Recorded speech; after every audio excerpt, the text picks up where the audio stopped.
उत्तराखंड देवभूमि, जहाँ हर पहाड़ एक कहानी कहता है। लेकिन क्या आपने कभी सोचा है कि इन पहाड़ों के पीछे एक ऐसी सच्चाई छुपी है जिसे हम देखना नहीं चाहते।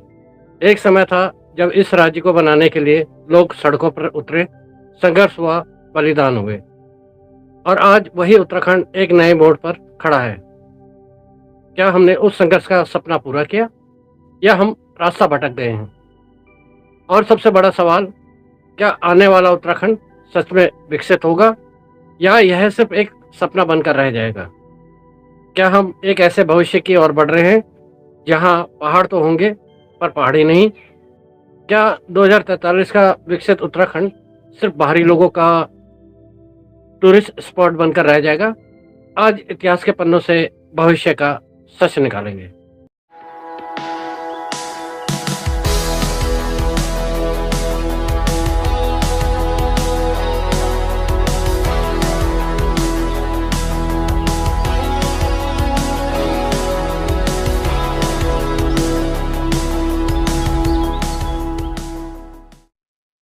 नमस्कार, आप देख रहे हैं उत्तराखंड संवाद 1966 और मैं हूं ओम प्रकाश। आज की चर्चा सामान्य नहीं है। आज हम उस जड़ को टटोलेंगे जहां से हमारा अस्तित्व शुरू हुआ और उस फल की चिंता करेंगे जो 2043 में हमें मिलने वाला है। हमारे साथ है जल शक्ति मंत्रालय के पूर्व अधिकारी और उत्तराखंड की नीतिगत समझ रखने वाले श्री कुंवर सिंह रावत जी। रावत जी, उत्तराखंड संवाद 1966 में आपका हार्दिक स्वागत है। आप सभी को नमस्कार। थैंक यू ओम प्रकाश जी, आपने बुलाया। रावत जी, अक्सर हम कचौरी और पवार वंश की वीरता की बातें करते हैं, लेकिन इतिहासकार के नजरिए से बताएं, वो कौन सी ऐसी रणनीति चूक थी जिसने हमारे पहाड़ को बाहरी ताकतों के सामने कमजोर कर दिया? आप सभी को नमस्कार दोबारा से। और जो हमारे वीडियो सुनने वाले हैं, तो कई बातें होती है कि हाई लेवल की डिस्कशन होती है, तो हम आज अभी इतिहास में जा रहे हैं। तो हम कोशिश करेंगे कि इतिहास से आदमी सीखने को मिलता है काफी कुछ।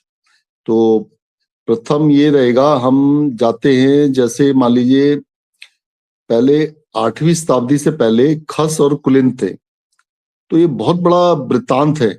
मानस खंड में इसके बारे में पूरा जिक्र किया गया है। यदि आप काफी आगे जाएंगे तो पूरी रात भी कह लेंगे, तो हिस्ट्री के बारे में शायद इतनी चर्चा है। तो हम क्या करते हैं, हम कतूरी राजवंश से स्टार्ट करते हैं। उससे पहले का उसमें थे खस, नाग, कीरत और लास्ट में खस थे, और कुलिंद। ये चार छोटे छोटे एक किस्म से प्रशासक थे जो कि जिन्होंने की डिफरेंट अलग अलग शताब्दियों में राज किया। तो लास्ट में जो खस थे, खस के बाद कतूरी आए।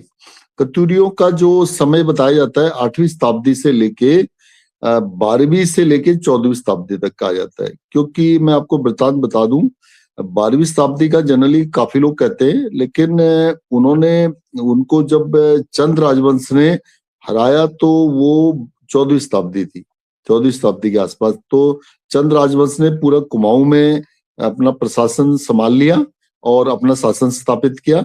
और 12वीं शताब्दी के आसपास में जो पवार राजवंश या परमार राजवंश थे गढ़वाल में, जो कि जिन्होंने 52 गढ़ों को मिला करके एक गढ़वाल बनाया पूरा, तो वो था पवार राजवंश। तो उन्होंने अपना मतलब पूरा गढ़वाल में पूरा शासन स्थापित कर दिया। इधर कुमाऊं में चंद राजवंश ने स्थापित कर दिया। तो अब होता क्या है कि दोनों ही राजवंशों के बारे में बताया गया है कि चाहे कतूरी तो यहीं के थे मूल निवासी, लेकिन चंद राजवंश और पवार राजवंश दोनों के बारे में बताया गया है, ये दोनों बाहर से आए थे। से जाते हैं, उसके बाद गोरखाओं का आक्रमण हुआ। अब बताइए, देखो ये एक जगह हो गया ना, यानी पवार राजवंश आ गया गढ़वाल में और चंद राजवंश आ गया कुमाऊं में, ये बात क्लियर है। और उसके बाद कतूरी राजवंश जरा सा हल्का सिमट गया, वो भी तकरीबन समझ लीजिए एक अधीन हो गया या कैसे रहा, क्योंकि ये सणमानूर जो रामगंगा के उधर की साइड मानिला और क्षेत्र पड़ता है, वहां पे उनके खंडहर वगैरह और किले के खंडहर नजर आते हैं।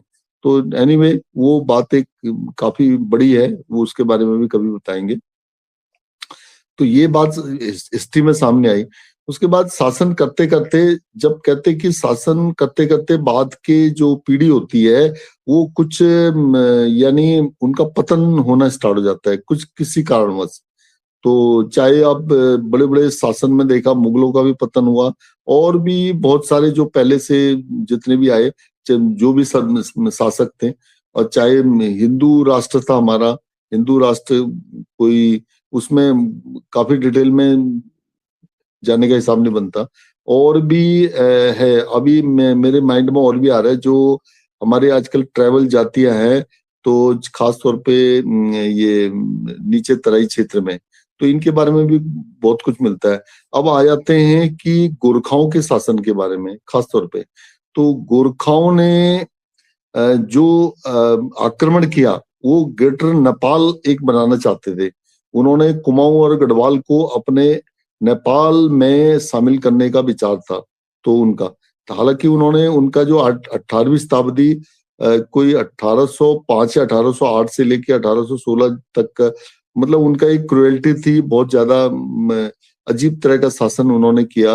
मतलब एक हर चीज को उन्होंने छिन्न भिन्न कर दिया।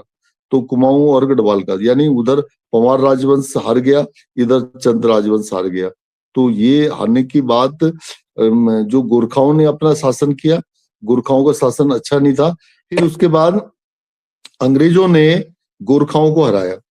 वो उसके लिए सिंगरौली शायद शब्द है, वो संधि हुई जो पश्चिमी चंपारण के पास में है। तो उसमें इन्होंने बोल दिया कि आप अपना यानी बोरे बिस्तरा समेटिए, यानी आप अपना नेपाल को वापस चले जाइए।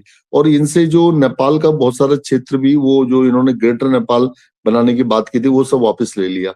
और कुमाऊं और गढ़वाल का जो एरिया है, तो एक उत्तराखंड का जो एरिया था, वो ऑलमोस्ट इन्होंने अपने पास अंग्रेजों ने रख लिया। तो अंग्रेजों ने इनको हरा दिया। अंग्रेज फिर उसके बाद 1947 में अंग्रेज वहां तक शासन किया। अंग्रेज फिर भारत को आजाद करके छोड़ के चले गए। उसके बाद की जो स्टोरी ये है कि हमारे जो इंडिपेंडेंट, यानी हम स्वाधीन हो गए और स्वतंत्रता मिल गई। उसके बाद जो एक प्रांत बना पूरा एक उत्तर प्रदेश का, उसे कुछ और प्रांत में ध्यान से उतर है वो पूरा कहते थे। तो उस प्रांत के अंतर्गत ही उत्तराखंड हमारा आता था। उत्तर कुमाऊं गढ़वाल का एरिया उत्तराखंड में आता था। इसका एक मानस खंड में भी लिखा है, मतलब पुराने शिव पार्वती का जो विवाह हुआ था उसमें भी उत्तराखंड ही बोला गया है। जब हिमालय राज की जो पुत्री पार्वती थी, तो उनका जब बुलाया जाता है वहां पे, तो उनको हिमालय राज यानी उत्तराखंड से हिमालय राज आए, ऐसा कुछ वृत्तांत है। तो उत्तराखंड का जो नाम है खास तौर पे यहाँ मानस खंड बोला जाता था, और वहां पे गढ़वाल को केदारखंड माना जाता है। केदारनाथ का जो लिंग यानी ज्योतिर्लिंग है वो स्थापित है वहां पे। और बाकी जो इधर का एरिया था कुमाऊं का, उसको मानस खंड माना गया है। तो ये बातों से वृत्तांत काफी जगह उपनिषदों में, पुराणों में, वेदों में भी सब जगह मिलता है। आपको मालूम है वेद व्यास की गुफा बद्रीनाथ जी के माणा गांव के पास है। वहां भी मतलब पूरे खान आपको मिलेगा, सब चीज द्वापर का है, त्रेता का है, ये सतयुग का है, सभी वृत्तांत मिलते हैं। तो उत्तराखंड एक अपने आप में एक बिल्कुल एक मतलब जो प्राचीन इतिहास है उसका बहुत बड़ा अच्छा इतिहास है, जबरदस्त इतिहास है। तो अब क्या हुआ कि उत्तराखंड उत्तर प्रदेश से अलग कब हुआ? 2000 में। यानी 2000 में एक जो बिल के अनुसार, पार्लियामेंट के बिल से वो अलग अलग प्रदेश बन गया। और जिसमें ठीक है, किसी ने श्रेय लिया कि हमने बनाया, किसी ने बोला हमने बनाया। जिन्होंने भी बनाया ठीक है, उनकी गवर्नमेंट बनी है एनीवे। और जिन्होंने एक्चुअल में वो किया तो वो शायद पीछे रह गए। कुछ होता है कई बार ऐसे, स्वाधीनता संग्राम में भी ऐसा हुआ है। तो फिर 2000 25 साल, 25 साल क्या 26वां साल चल रहा है अभी, जब बने हुए, ये नवंबर में शायद 26 साल भी पूरे हो जाएंगे। तो 26 साल में शासन तकरीबन 2 पार्टियों का रहा है। उनमें आप नाम ले लीजिए, कोई बात नहीं, तो जग जाहिर है, कांग्रेस और बीजेपी का। तो 10 साल उनका रहा है, बाकी 16 साल इनका रहा है, यानी बीजेपी का। तो इसी हिसाब से ये चलता रहा है। आज के परिप्रेक्ष्य में हमने जो पास्ट वाली जो बातें, ये जो बातें बताई हैं, यानी पूरे इतिहास दो स्वर्णिमिक युग था कि भाई अब बात ये आ रही है कि बाहर का जो आदमी आ रहा है, बाहर का आदमी, अब बताइए पवार राजवंश के बारे में भी क्लियर है कि वो भी बाहर से आए, और चंद राजवंश के बारे में भी ये भी क्लियर है कि वो भी बाहर से आए। ठीक है जी, अब वो समाहित हो गए, एनीवे ठीक है, काफी लोग समाहित हो जाते हैं। और उसके बाद जो हमारे 13 डिस्ट्रिक्ट बनाए गए, जिसमें से 3 डिस्ट्रिक्ट ऐसे बनाए गए जो कि तराई के क्षेत्र थे, बुक्सा जाति और थारू जनजाति। इनके भी आप बहुत सारे लोग इन क्षेत्रों में मिलते हैं। और जौनसार बाबर का जो एरिया है वो भी एक शेड्यूल ट्राइब में दिया गया है। बुक्सा जाति और थारू जाति, इनको भी, इन दोनों जातियों को भी इसमें शेड्यूल ट्राइब में दिया गया है। अब इन जातियों के बारे में भी ये बोला गया कि ये राजस्थान से आए थे। राजस्थान से जब ये पहाड़ों में छुपने के लिए आए, तो ये तराई में जो जंगल था उनमें छुपे। और जौनसार के एरिया के बारे में कुछ बोला जाता है कि हिमाचल के क्षेत्र में थे, तो हिमाचल का क्षेत्र ये सारा कहलाता था, ऐसा भी कुछ इतिहास में है। तो एनीवे ये बात अब एक जग जाहिर हो जाती है कि उत्तराखंड के बारे में कि मूल निवासी इनके खस थे या कुलिन थे, नाग थे, कीरत थे और कतूरी थे। दोस्तों, वीरता में कमी नहीं थी, कमी थी दूरदर्शिता में। कतूरी शासन के बिखरने के बाद हम छोटे छोटे गढ़ों या किलों में बढ़ गए। हमने अपनी सेना तो बनाई, पर अपनी अर्थव्यवस्था को सिर्फ खेती तक सीमित रखा। जब गोरखा आए तो हमारी आपसी फूट ने उन्हें रास्ता दिया। आज भी हम गढ़वाल और कुमाऊं या ऊपरी पहाड़ और निचले पहाड़ के बारे में के नाम से बढ़ते आए हैं। इतिहास सिखाता है कि विभाजन हमेशा विनाश लाता है। रावत जी, आज हमारे पहाड़ी क्षेत्रों में सड़कें पहुंच गई हैं, पर घर खाली हो रहे हैं। क्या हम सिर्फ कंक्रीट का विकास कर रहे हैं? वर्तमान की सबसे बड़ी चुनौती क्या है? देखिए, आपका प्रश्न तो बहुत बढ़िया है कि भाई चुनौतियां क्या हैं। हमारे यहाँ देखिए, अब सड़क आई है तो हमारे गांव के गांव सारे खाली हो गए। अब वो सड़क आने का किसको फायदा हो रहा है? जो लोग रह गए। अब वो सड़क में कितना उसका प्रयोग कर पा रहे हैं और नहीं कर पा रहे हैं।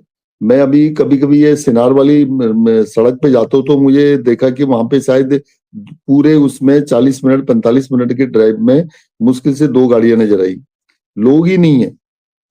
तो अब सड़क को कब आना था, लेकिन सड़क उस समय नहीं आई जब लोग भरे हुए थे गाँव में, यानी उनको सुविधाएं चाहिए थी। स्कूल की सुविधा चाहिए थी, स्कूल जगह जगह खोल दिए गए। अब स्कूल अवेलेबल है, लेकिन अब वो फिर बंद होते जा रहे हैं कि पब्लिक है नहीं। अच्छा, बिजली है, बिजली अब आ रही है, ऐसा नहीं है कि बिजली नहीं आ रही है।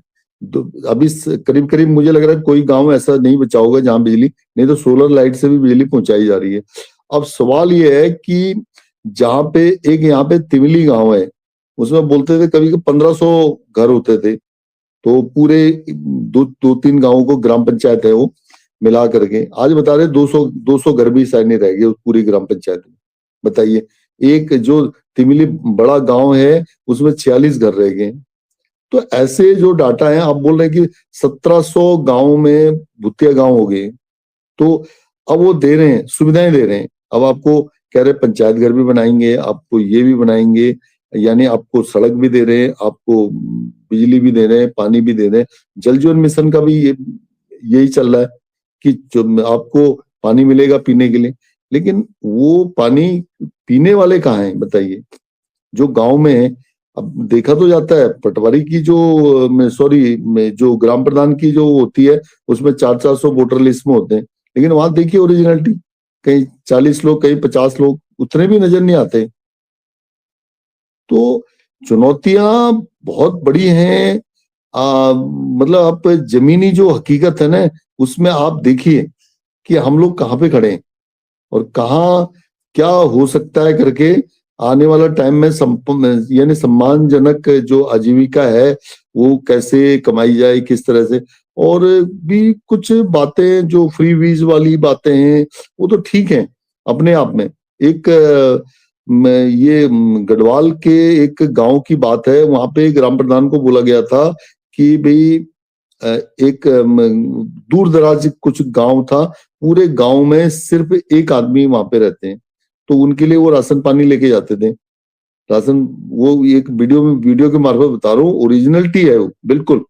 वो कहते हैं 15 दिन का या 1 महीने का राशन पानी वहां छोड़ के आते हैं, फिर हफ्ते में एक बार उनको देखने भी जाते हैं, कुछ ऐसे कोई बीमार तो नहीं हो गए, किसी इस तरह हो सकता है, मोबाइल भी है कि नहीं है अगले के पास, हो सकता है टावर ही नहीं है, कुछ ऐसे करके। क्योंकि जो प्राइवेट ये कंपनी, मोबाइल कंपनी तो तब काम करती है ना जब कोई उनको कस्टमर होता है, जब उनके पास कस्टमर ही नहीं है। अब सवाल ये है, युवा के बारे में बात हो रही है, युवा भी यहाँ पे नजर आ नहीं रहे, बिल्कुल नजर नहीं आ रहे। जो युवा यहाँ पे हैं उनकी आगे की जो पीढ़ी, यानी विवाह नहीं हो रहे तो आगे पीढ़ियां कैसे चलेंगी। तो ये एक बहुत बड़ी चुनौतियां हैं। अब आपने प्रोग्रेस कर रहे हो, पहाड़ प्रोग्रेस कर रहा है या कौन प्रोग्रेस कर रहा है, ये मेरी समझ से बाहर है कि भाई देखने में ये आ रहा है। मैं तो ग्राउंड रियलिटी की आपको बात बता रहा हूँ, ग्राउंड रियलिटी बिल्कुल अलग है जो फाइलों में दिखाई जाती है कि बिल्कुल। अब मैं आपको छोटी सी ग्राउंड रियलिटी और बता देता हूँ कि नीति आयोग ने एक अभी अवार्ड दिया है मुख्यमंत्री जी को कि भाई आपके यहाँ हॉस्पिटल का और शिक्षा का बहुत बढ़िया है।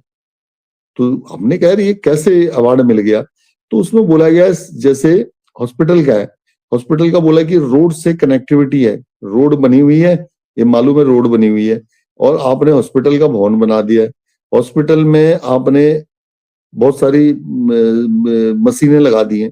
आज की एक बात है, देघाट में जीना जी कह रहे हैं कि हम बिल्कुल एक्सरे की मशीनें ये वो सब फिट कर दी हैं देघाट में, लेकिन डॉक्टर वहां पे 6 डॉक्टर होने, 6 या 7 डॉक्टर होने चाहिए, मुझे लग रहा है एक ही डॉक्टर अवेलेबल है।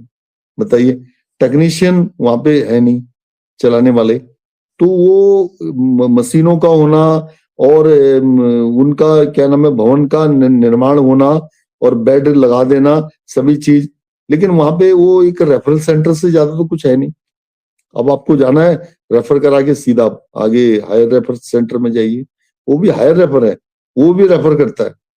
और वैसे ही आपकी बात, तो इसलिए उनको अवार्ड मिल गया कि उन्होंने डॉक्टर के बारे में तो बताया नहीं, उन्होंने ये कह दिया कि भाई आप के पास भवन है, आपके पास रोड से कनेक्टिविटी है, आपके पास व्हील चेयर है, फलानी है, ये है, सारी चीजें सब रख दिए सुविधाएं, लेकिन मेन है डॉक्टर का वो नहीं है। यहाँ टीचरों की बात है, टीचर नहीं है, ले स्टूडेंट बच्चे भी नहीं है, और बच्चों के साथ स्कूल के भवन बहुत अच्छे बना दिए, आंगनबाड़ी बहुत सुंदर बना दी है, आंगनबाड़ी के अंदर झूले लगा दिए हैं और ग्राउंड बना दिया है, लेकिन क्या करें, वो कुछ तो रोड से कनेक्टिविटी नहीं है। अभी यार सवेरे ये बच्चों को लेके जाते हैं, वो एक डंडा लेके जाता है, क्योंकि ये डर है कि 5 बच्चे टोटल हैं, 5 क्लास हैं, 5 बच्चे हैं, तो बताइए, तो वो अब शिक्षा का क्या स्तर है, दो टीचर है, उनमें से कई बार एक टीचर नहीं भी आते हैं, हो सकता है भाई मनुष्य है, कभी बीमार हो जाते हैं, कभी कुछ हो जाता है इस तरह से। तो कई बातें हैं, ग्राउंड रियलिटी बिल्कुल डिफरेंट है, चुनौतियां बहुत हैं। दोस्तों, आज की चुनौती सड़क नहीं, संसाधनों का दोहन है। हमारी नदियां बिजली दे रही है, पर हमारे गांव अंधेरे में है या फिर महंगी बिजली खरीद रहे हैं। हमने पहाड़ में शहर बनाने की कोशिश की, जबकि हमें आधुनिक गांव बनाने चाहिए थे। पलायन इसलिए नहीं हो रहा कि वहाँ सड़कें नहीं हैं, पलायन इसलिए है क्योंकि वहाँ सम्मानजनक आजीविका नहीं है। युवा सोचता है कि दिल्ली में गार्ड की नौकरी करना पहाड़ में खेती करने से बेहतर है। यह मानसिक हार है। विकसित उत्तराखंड 2043 का लक्ष्य सामने है, लेकिन क्या आपको नहीं लगता कि हम वही ठेकेदारी प्रथा और अंधाधुंध निर्माण दोहरा रहे हैं जो विनाश का कारण बना था? देखिए, बात बिल्कुल आप सही कह रहे हैं। उत्तराखंड हमारा जो जब बना था उसमें 3 डिस्ट्रिक्ट और ऐड किए गए थे, यानी 10 डिस्ट्रिक्ट। आप किसी का भी यदि पुराना रोड मैप लेंगे किसी भी पार्टी का, जो भी पार्टी थी एनीवे, हम उसका नाम क्या लें, तो उन्होंने कहा था हमें 10 पर्वतीय डिस्ट्रिक्ट चाहिए। तो यहाँ पे क्या होता है, जब ये सवाल उठाया जाता है कि उन्होंने कहा यार आपकी इकोनॉमी कैसे चलेगी, यानी उन्होंने पहले ही मान लिया था कि पहाड़ से आपकी इकोनॉमी नहीं चलेगी। और जबकि वहां के जो कतूरी डायनेस्टी थी या चंद राजवंश थे या क्या नाम है पवार राजवंश थे, इन्होंने भी बाहर से आकर के मतलब वहां पे शासन किया और अच्छे तरीके से। ऐसा नहीं था कि वहां पे कोई आर्थिक स्थिति बहुत ही ज्यादा कमजोर थी, खाना भी नहीं मिलता था, ऐसी बात नहीं थी। सब कुछ भुखमरी वाली बातें नहीं थी, जैसे कि और प्रांतों में भुखमरी थी, यहाँ भुखमरी वाली बात नहीं थी। हालांकि तो अब क्या है कि जो 3 डिस्ट्रिक्ट हैं वो पूरा पर्वतीय क्षेत्रों का दोहन करते जा रहे हैं, ये तो बात क्लियर है। चाहे मैं एग्जाम्पल आपको बहुत सारे एग्जाम्पल दे सकता हूँ। एक लीसा एक रॉ मटेरियल निकलता है। देखिए बांज और बुरास, मैं अभी एक ऊपर के हाइट में गया था तो बांज के पेड़ मिले वहां पे, और उनकी हवा ही अलग है, बिल्कुल ठंडी हवा है, और वहां पे जगह जगह पे पानी के स्रोत भी है। लेकिन वहां नीचे चीड़ जहां पे चीड़ लगाया गया वहां पे बिल्कुल मतलब हवा भी जरा चेंज हो जाती है, कुछ एकदम ठंडी हवा नहीं होती है, और दूसरी बात है पानी का भी उसमें ज्यादा होता है। अब जो हमारे यहाँ जो नदी नाले गाड़ गधेरे जितने भी हैं ये सारे बांज बुरास से निकलते हैं। जो पर्वतों की श्रृंखलाएं हैं उन्हीं से ये जनरली निकलते हैं। कुछ ग्लेशियर से निकलते हैं वो अलग चीज है। ये जो ज्यादातर छोटे छोटे गधेरे छोटे छोटे गाड़ है नदियां हैं ये सारी यहाँ से निकलती हैं। और उसका कारण क्या है, उसकी जगह अंग्रेजों के टाइम से ही उन्होंने चीड़ लगाना स्टार्ट किया। अब चीड़ किस लिए लगाया गया ये बात भी देख लीजिए। एक बार मुझे याद है शोभन सिंह जीना जी थे एमपी, मैं आपको छोटा सा एग्जाम्पल दे रहा हूँ और सटीक एग्जाम्पल है। अब ये शोभन सिंह जीना जी एमपी कब रहे होंगे ये देख लीजिए, शायद जीना साहब ही थे, शोभन सिंह जीना, जिनके नाम से यूनिवर्सिटी कैंपस भी बना हुआ है अल्मोड़ा में। शायद अब वो शोभन सिंह जीना यूनिवर्सिटी बन गई है अलग से। तो उन्होंने एक ना प्रश्न किया था, प्रश्न ये किया था कि भाई जब लीसा यहाँ से निकाला जाता है और लीसा की फैक्ट्री बरेली में या शाहजहांपुर में या फिर हरदोई में क्यों है, ये फैक्ट्री पहाड़ों पे क्यों नहीं लग सकती। तो हालांकि पहाड़ों की जगह उन्होंने बोला था कि आप हमारे ये जो नीचे के जो डिस्ट्रिक्ट हैं उन दिनों तो उत्तर प्रदेश के साथ ही था, तो सब मिल करके, ये माने नहीं जाता था। वो कहते हैं पहाड़ी क्षेत्र है, बाकी तो सारा का सारा उत्तर प्रदेश में ही एक प्लेन एरिया माना जाता था, ये मेन बात। तो जो मैं बता रहा हूँ कि लीसा जो रॉ मटेरियल है वो पहाड़ों से निकलता है, और उसकी ना बहुत सारी लाख से लेकर के उसकी चूड़िया से लेके और पता नहीं क्या क्या मटेरियल बनते हैं उसके। आप देख लीजिए गूगल में सर्च मार लीजिए लीसा से क्या क्या निकलता है। तो अब उसकी फैक्ट्री क्यों सेटअप नहीं हुई, जब उन्होंने ये क्वेश्चन पार्लियामेंट में किया गया तो रातों रात उनके प्रश्न को पता नहीं क्या हुआ, कुछ ऐसे अंदर की बातें हम कि किसी पे कुछ नहीं कह सकते। आज सुमन सिंह जीना भी नहीं है, तो जीना जी नहीं है, तो इसलिए वो प्रश्न उन्होंने वापस ले लिया 24 घंटे में। तो क्या हुआ कि वो दोहन अभी भी चल रहा है, लीसा भर भर के जा रहा है। लीसा की बात नहीं है, जो खड़िया है, खड़िया बागेश्वर से खड़िया की माइंस में वहां पे देखिए ना हालत क्या है। अभी कुछ बच्चे पानी भर गया बरसात में, वो खड़िया के माइंस के अंदर घुस गए, मतलब नहाते नहाते वहां अंदर घुस गए, पता ही नहीं चला उनका, क्योंकि इतने बड़े वो खड़िया निकाल के। एक बंगाल का कोई बिजनेसमैन है, वो अपना खड़िया निकाल के यहाँ से बंगाल ले जाता है रॉ मटेरियल। तो ऐसे रॉ मटेरियल बहुत सारे। अभी एक रिपोर्ट और आई है इससे रिलेटेड, मैं जरा सा एक आपको और बता दूं कि जो यानी कतूरी डायनेस्टी, पवार राजवंश और इनके बारे में खास तौर पर बताया गया, पवार राजवंश और चंद राजवंश, ये जो है ना कैसे अपना वो चलाते थे, राजकाज कैसे चलाते थे, इनके पास पैसा कहाँ से आता था। तो आज भी बताया गया कि नैनी नाला से लेकर के चमोली का और बागेश्वर का एरिया, और हो सकता है पिथौरागढ़ भी, इसके नीचे कॉपर भी है, इसके नीचे गोल्ड भी है, कॉपर और गोल्ड। और आपने एक बात देखी होगी अल्मोड़ा में और बागेश्वर में जो कॉपर यानी तांबे की फैक्ट्री हुआ करती थी, तो वो कहाँ चले गया, वो आज कोई सोचने वाला है। नैनी टाटा ब्लॉक एक मतलब एक बैकवर्ड माना जाता है, लेकिन उसके नीचे बहुत कुछ है। जैसे खाड़ी में 1960 के बाद तो तेल निकलना स्टार्ट हुआ, उनको पहले पता ही नहीं था कि भाई नीचे तेल तेल है करके। वैसे हमारे उत्तराखंड में अब जो एक लीसा निकल रहा है, एक खड़िया निकल रहा है, उनको सीधा निकाल करके वो रॉ मटेरियल सारा का सारा वहां नीचे आ जाता है। तो ऑलमोस्ट एक ऐसी अर्थव्यवस्था बना दी गई जो कि पहाड़ों के यहाँ से रॉ मटेरियल निकालो, चाहे पानी है, पानी भी सब निकल रहा है। मिनरल वाटर के प्लांट यहाँ नहीं लग सकते, क्यों नहीं लगाए जा सकते बताइए? कोई पॉलिसी है ही नहीं किसी भी मामले में। तो आप बताइए 2043 का विकसित उत्तराखंड बनेगा कैसे? क्या आप 3 स्टेटों के भरोसे विकसित उत्तराखंड बनाने की बात करते हैं? तो ये तीन तीन स्टेट नहीं, 3 डिस्ट्रिक्टों के, सॉरी मैं स्टेट गलत बोल गया, 3 जिलों की, यानी 3 जिलों को 10 जिलों को पीछे रखना आपने, 3 जिलों को आगे रखना है। तो आज कुछ भी चीजें हैं, फैक्ट्री तो सेटअप होनी है वहां पे, मैं क्लियर बोलता हूँ, लेकिन 10 डिस्ट्रिक्टों के बारे में क्या पॉलिसी है, क्या नहीं है, क्या क्या किया जाएगा?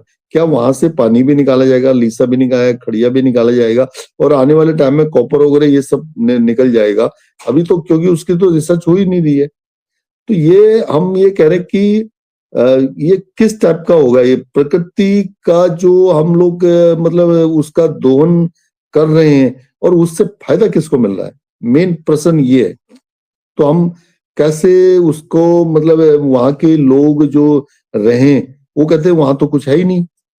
अब खड़िया भी आपका मान लीजिए वो उसकी कीमत, लीसे की कीमत, खड़िया की कीमत, वो कहते हैं छोटे मोटे वो नहीं मिलते। वो एक उससे चाहे आपको 100 रुपए में बेच रहे तो उसी से 1000 रुपए कमाते हैं एक उससे। तो ये कहने की बात है कि भाई अब इतिहास में ये सारी बातें अंग्रेजों के टाइम से भी हुआ है, अंग्रेजों ने भी इसका दोहन किया है।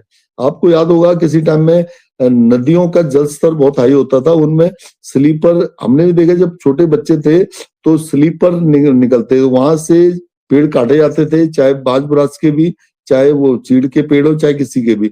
हरसिल में ये सारी चीजें हुई हैं। एक अंग्रेज था, उसने यही काम किया, पूरे पेड़ काट दिए, पूरे पेड़ गंगोत्री साइड को पूरा एक किस्म से वैसा कर दिया, बिल्कुल नंगा कर दिया किस्म से ग्लेशियर। आज जो गंगोत्री ग्लेशियर पिघल रहा है वो आज से नहीं हो रहा है, वो ब्रिटिश टाइम से चला आ रहा है। कोई अंग्रेज था वहां पे, उस अंग्रेज ने बहुत दोहन किया वहां पे, क्योंकि अंग्रेजों को चल रहा था। वो अंग्रेज ऐसा था जो कि मतलब एक क्या कहते हैं उसे, किसी का कहना नहीं मानता था। उन्होंने कहा इसको वहां का एक ऑफिसर बना दो, व्यापारी बन के चले गया वो, और उसने वहां से परमिशन ले लिया, रातों रात कितने पेड़ काट करके और उसमें गंगा में बहा दिए गए। वो सब स्लीपर उनके नीचे आते थे, उनकी लकड़ियां नीचे काम आती थी। तो ये आज से नहीं है, अंग्रेजों के टाइम से चला आ रहा है, ये पहले भी लगातार। लेकिन जो हमारी वहां की डायनेस्टी रही है, चंद राजवंश, पवार राजवंश, वो वहां पे उसको यूज करते रहे। वो उन्होंने चाहे जो कुछ उस समय क्या फैक्ट्रियां थी, क्या नहीं थी, किस टाइप का सोचने का तरीका था। और अब तांबे की फैक्ट्री का अभी अभी से थोड़ा है, कॉपर का तो काम अल्मोड़ा में और बागेश्वर में बहुत पहले से होता था ये। तो वो कह रहे कि अब गोल्ड का भी है, और सुनार वहां पे आज से नहीं थे, बहुत पहले से सुनार थे। क्योंकि आज तो आप सुनार से भी कहिए गोल्ड कहाँ से मंगा रहे हो तो बाहर से आ रहा है, लेकिन उस समय गोल्ड बनाया जाता था कहाँ से? तो खदान तो थी ना। कुछ खदानों के बारे में इतिहासकार बताते हैं। एक HNB गढ़वाल यूनिवर्सिटी के एक प्रोफेसर डॉक्टर बिस्ट हैं, और उन्होंने एक लेख में पूरा उनके जो शोध छात्रा है, उन्होंने भी इसका जिक्र किया है कि नैनी टाटा ब्लॉक के नीचे की साइड में गोल्ड होने की पूरी संभावना है। तो वो क्या पहाड़ों का सिर्फ दोहन ही होता रहेगा? उनके लिए आत्मनिर्भर कैसे रहेगा? विकसित उत्तराखंड कैसे बनेगा? विकसित पहाड़ कैसे बनेंगे? बिल्कुल रावत जी, इतिहास में अंग्रेजों ने चीड़ के पेड़ लगाए मुनाफे के लिए, जिससे हमारे बाँस के जंगल और जल स्रोत खत्म हुए। आज हम ऑल वेदर रोड के नाम पर पहाड़ों के इकोसिस्टम को हिला रहे हैं। अगर हमने अपनी नदियों के कैचमेंट एरिया को नहीं बचाया तो 2043 तक हमारे पास विकसित शहर तो होंगे, पर पीने के लिए पानी नहीं होगा।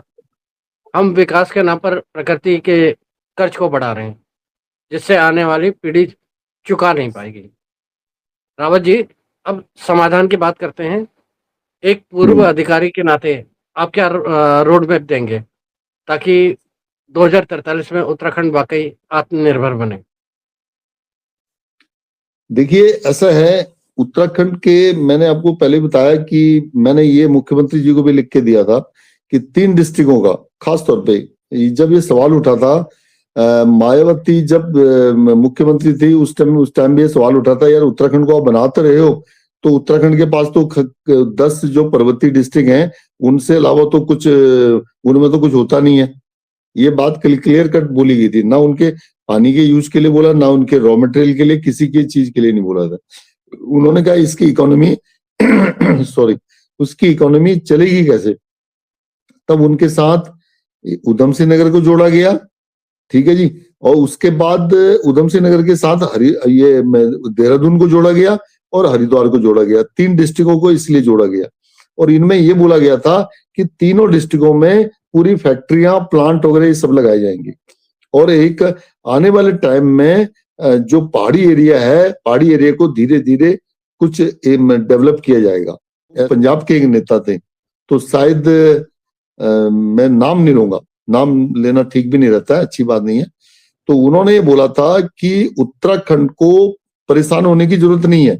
यदि आपके पास उधम सिंह नगर, कई लोग उधम सिंह नगर को नहीं जानते, उधम सिंह नगर क्या है करके, रुद्रपुर डिस्ट्रिक्ट होता था, उसको मायावती जी के टाइम पे उधम सिंह नगर घोषित कर दिया गया था। उधम सिंह क्रांतिकारी थे, ठीक है, हमें कोई ऑब्जेक्शन नहीं है, उनके नाम से रखा गया।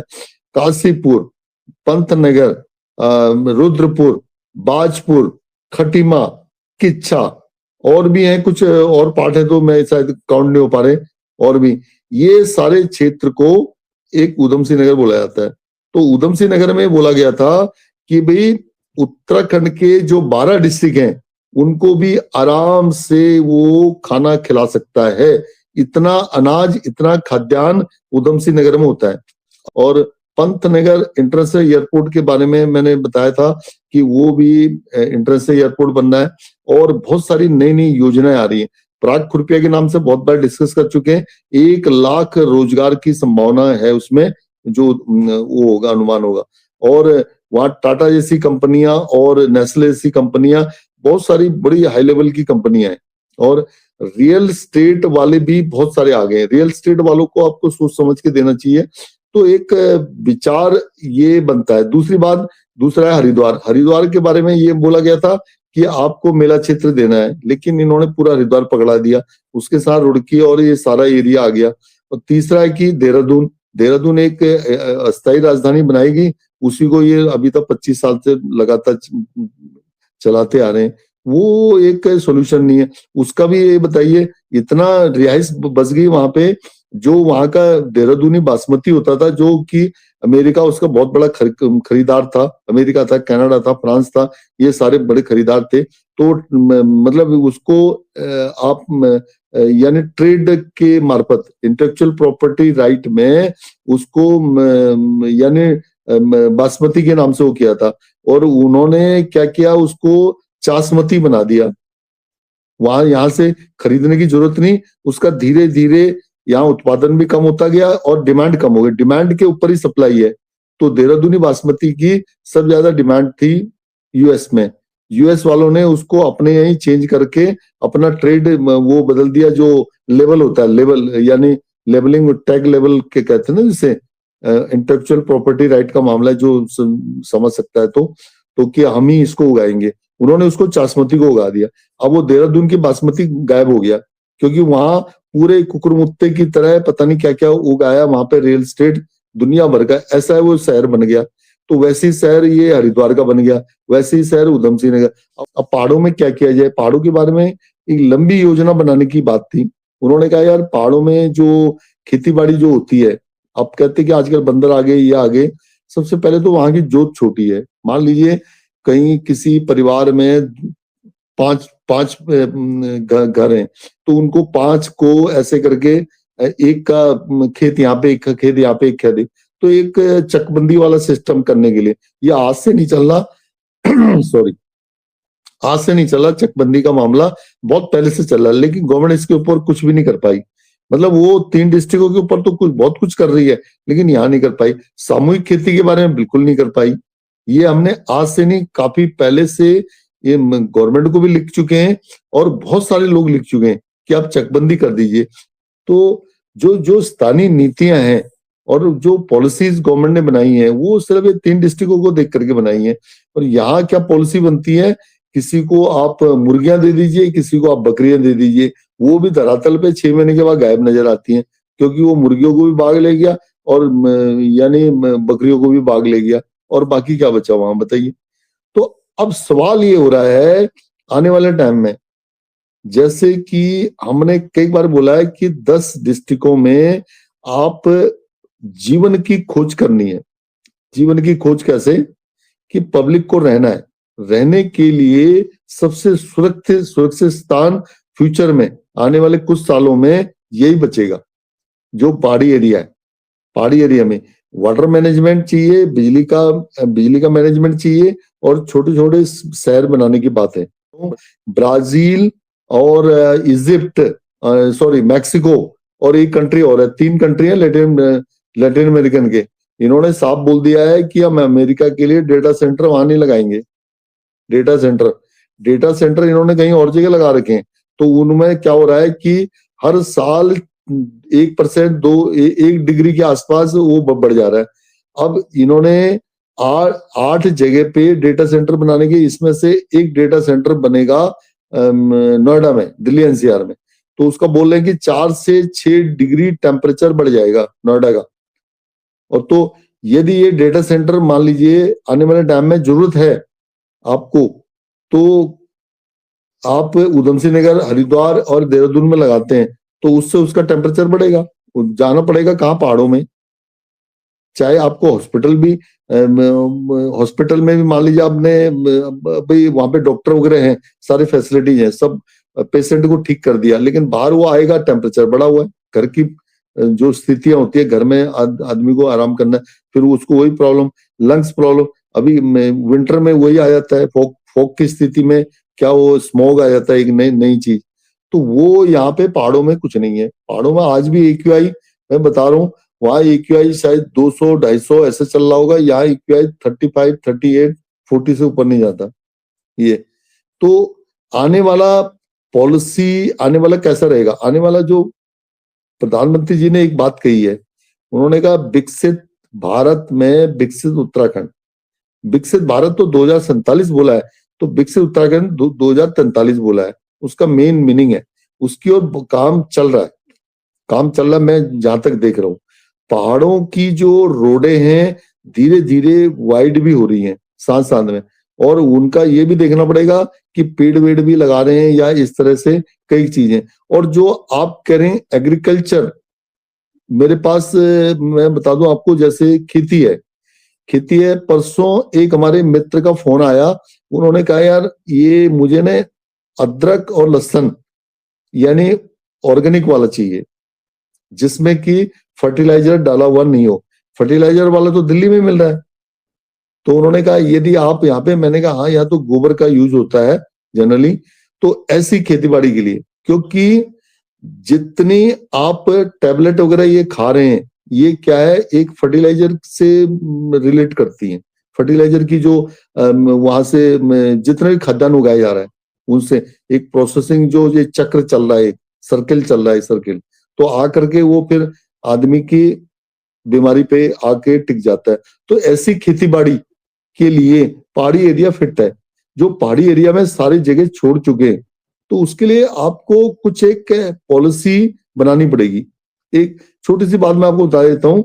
एक इन्होंने पॉलिसी बनाई जब उत्तर प्रदेश था, इन्होंने कहा जी पहाड़ों पे सूखा पड़ गया है, पूरे उत्तर प्रदेश में सूखा पड़ गया। उत्तर प्रदेश ही होता था, पहाड़ का नाम तो नहीं लिया जाता था। तो इन्होंने क्या क्या कर दिया, उस समय हैंडपंप भेज दिए, पहाड़ों में भी हैंडपंप आ गए। अरे भाई ठीक है, तुम नीचे की साइड में तो हैंडपंप लगाओ, लेकिन यहाँ पहाड़ों में कहाँ हैंडपंप लगाओगे। वो पहाड़ों के हैंडपंप लगाने से क्या उल्टा असर पड़ा है, ड्रिलिंग मशीन, उसमें क्या कमीशन हुआ है क्या नहीं हुआ है, सब जगह लगा दिए। वो हैंडपंप ठंडे पड़ गए आज, और उन्होंने सारा नीचे जड़ से पानी को खींच लिया और पानी खत्म कर दिया उसका, जो जल स्रोत का था। वो कैसे किया, यहाँ होते थे नौले, धारे, प्याऊ होते थे छोटे छोटे, वो बने हुए, आपको पता होगा। इस तरह वो पानी हमेशा कभी खत्म नहीं होता था। उसको बार बार निकाल के, और कुछ जगह मैंने देखा है कि उन्होंने ये जो रिजॉर्ट और रेस्टोरेंट बन रहे हैं, इन्होंने वहां से मशीन लगा करके वो हैंडपंप पे मशीन लगा करके सारा पानी खींच लिया। अब वो कह रहे हैं वहां ड्राई हो गया। बहुत जगह ये परेशानी आ रही है। तो हमारी जो पॉलिसी है वो 3 डिस्ट्रिक्टों की अलग पॉलिसी और ये इसकी पॉलिसी अलग, तब जाकर के ये कुछ आप विकसित उत्तराखंड में हम पहाड़ का विकसित पहाड़ तब बन पाएगा। और मुझे ये लगता है कि कुछ नीतियां जो देहरादून में बैठ करके बनाई जा रही हैं वो बिल्कुल ही गलत हैं। हमें चाहिए कि कुछ टाइम ये गैरसैंण के विधानसभा भवन में बैठते हैं, वहां दे के मतलब वहां टाइम ज्यादा दें। मैं कह रहा हूं आप साल भर में जितने भी आपके सत्र होते हैं, 4-5 सत्र तो शायद कराने होते हैं साल भर में, तो आप कम से कम 3 सत्र, यदि 5 सत्र कराने तो 3 सत्र आप गैरसैंण विधानसभा भवन जैसे एरिया में बैठें और यहाँ के सारे एरिया में घूमें। जैसे प्रधानमंत्री जी ने जब कच्छ और वहां भूकंप आया था तो वहां सारे ऑफिसरों को टेंट पे बिठा दिया था। 50 डिग्री कच्छ और भुज में दिन में 50 डिग्री टेम्परेचर चले जाता है और रात को पता नहीं माइनस में चले जाता है, वहां रेत वगैरह भी है। तो ऐसी जगह में और गांव-गांव में जा करके बड़े बड़े अफसरों को वो कर दिया कि स्थिति देखो, कितने लोग बच्चे हैं, कितने लोग स्कूल जा रहे हैं, कितने भवन खराब हो गए। ये बड़े बड़े अफसरों ने काम किया है, ये काम कराने की बात है। तो हमारी यदि ये वीडियो इस लेवल पे जाती है तो ये मत सोचिए कि हम मोदी जी का गुणगान कर रहे हैं, प्रधानमंत्री जी का। उनकी सोच अच्छी है, तो उन्होंने वहां गुजरात में काम किया है, अच्छा काम किया है। तो हमारी भी ये रिक्वेस्ट रहेगी कि इसके लिए पॉलिसी देहरादून में ना बनाई जाए। देहरादून की सारी पॉलिसियां पहाड़ के लिए जीरो है, खत्म, ऑलमोस्ट कोई पॉलिसी यहाँ पे ढंग से नहीं चल रही। ऑल वेदर की पॉलिसी है, उसमें 15,000 पेड़ काट दिए गए। अब वो उसका हर्जाना कौन भुगतेगा बताइए। लैंडस्लाइडिंग लगातार बनता जा रहा है। तो हम भी ये कह रहे हैं ऑप्शनल रूट हमारे ये बनेगा तो इसमें आप पेड़ ना काटिए। यदि पेड़ काटना है तो पेड़ पहले लगाने का भी प्रबंध कीजिए किनारे किनारे, नहीं तो जो एग्जिस्टिंग है उसी को जरा जरा चौड़ा करने की, ज्यादा बहुत चौड़ा करने की जरूरत नहीं है। जहां पॉसिबिलिटी है वहां चौड़ा कीजिए जहां, और नहीं तो पेड़ जहां पे कट रहा है पेड़ को मत काटिए। पेड़ यदि, और एक बात अभी पेड़ के बारे में और बताता हूं, सेंट्रल विस्ता जो स्कीम बनाई गई है, जो अभी एक नया बना है, आज की न्यूज है, उसमें 43% जो पेड़ है वो सूख गए। उसका कारण क्या हुआ है? उसका कारण जो सेंट्रल विस्ता जो नया बना है, कर्तव्य भवन 1, 2, 3 और जो सेवा तीर्थ नाम से बन गया है, आप यदि सभी लोग जानते हैं तो 43% पेड़ सूख चुके हैं वहां पे। आज की रिपोर्ट आई है, यानी 6,000 में से करीब 3,000 कुछ पेड़ सूख गए, लगा लीजिए। उसका कारण बताने फिर वो प्लांटेशन कर रहे हैं अभी। फिर वो नीचे कारण क्या है कि उसके नीचे से मेट्रो जा रही है, तो नीचे जड़ तो उसका जाना ही नहीं है, बड़ा पेड़ तो बनना ही नहीं है। कितने जामुन के पेड़ थे, कितने वो थे, हालांकि ठीक है बनाया है, बना लीजिए। अब वो आजकल एक नई टेक्नोलॉजी भी आ गई है, पूसा इंस्टीट्यूट में वो छोटे छोटे बोनजाई टाइप के पेड़ भी आते हैं, उस टाइप के पेड़। लेकिन मैं कह रहा हूँ कि जो पहाड़ की ये है, पहाड़ में भी आप ये सुरंगें बना रहे हो, ये बना रहे हो, पेड़ जरा सा काटने की हो, नहीं तो पेड़ कोई काट देंगे, विध्वंस होने में क्या टाइम लगेगा बताइए। तो ये आल्पस और एंडीज जैसे पर्वत नहीं है, हिमालय तो एक नया पर्वत है जो चल रहा है। तो विकसित जो उत्तराखंड बनना है तो विकसित पहाड़ नाम से एक नया विकसित पहाड़ @ 2043 ये आप उत्तराखंड के लिए जोड़िए, तब 10 डिस्ट्रिक्टों का भला हो सकता है। जैसे हरसिल में वो अंग्रेज ने किया, उसने सारा बर्बाद करके गंगोत्री ग्लेशियर लगातार कह रहे कि 1 किलोमीटर पीछे चले गया, बताइए। तो ऐसे ऐसे करके क्या आगे विध्वंस होगा क्या नहीं होगा। तो हमको क्या करना है, रोडें चौड़ी करनी है, ये सुरंग बनानी है तो वही जो मॉडल यानी कि स्विट्जरलैंड का है कि आप यानी भूगर्भ शास्त्रियों से बातचीत कीजिए। मैं नहीं कह रहा कि आपको विकास नहीं करना है, विकास भी जरूर कीजिए तो बनेगा। ये हमें उम्मीद है कि प्रधानमंत्री जी ने बोला है कि अगला दशक उत्तराखंड का है। उनका उत्तराखंड से मतलब होता है ना देहरादून, ना हरिद्वार, ना उधम सिंह नगर, इनका मीनिंग होता है कि पहाड़। और आपको एक चीज और बता दूं, अभी जैसी भीड़ हरिद्वार और ऋषिकेश में बढ़ने लग गई है, अब जो कुछ वीकेंड में जो टूरिज्म की ओर ऊपर बढ़ने लग गए हैं पहाड़ों की ओर, तो उनको पता है कि अब जो टेम्परेचर दिल्ली का है वही टेम्परेचर ऋषिकेश का हो रहा है, वही टेम्परेचर हरिद्वार का हो रहा है, वही टेम्परेचर देहरादून का है, वही पंतनगर का है, वही काशीपुर का है, वही नीचे हल्द्वानी का है। तो इनमें नहीं है, पहाड़ों में ठंडक है अभी भी।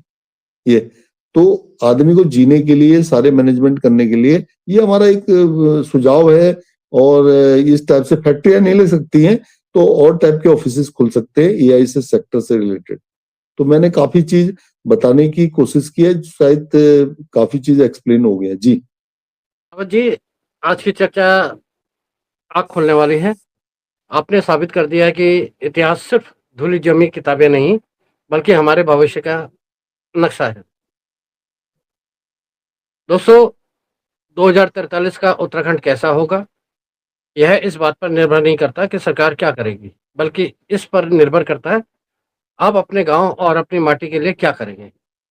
जागिए, इससे पहले कि इतिहास हमें फिर से एक सबक के रूप में याद करें। क्या आपको लगता है कि हम 2043 तक अपने गांव को फिर से आबाद कर पाएंगे? अपनी राय कमेंट में विस्तार से लिखें। उत्तराखंड संवाद 1966 को सब्सक्राइब करें और हमारी इस मुहिम का हिस्सा बने। मिलते हैं फिर एक अगले विषय को लेकर अगली वीडियो में। तब तक के लिए जय हिंद, जय भारत, जय उत्तराखंड।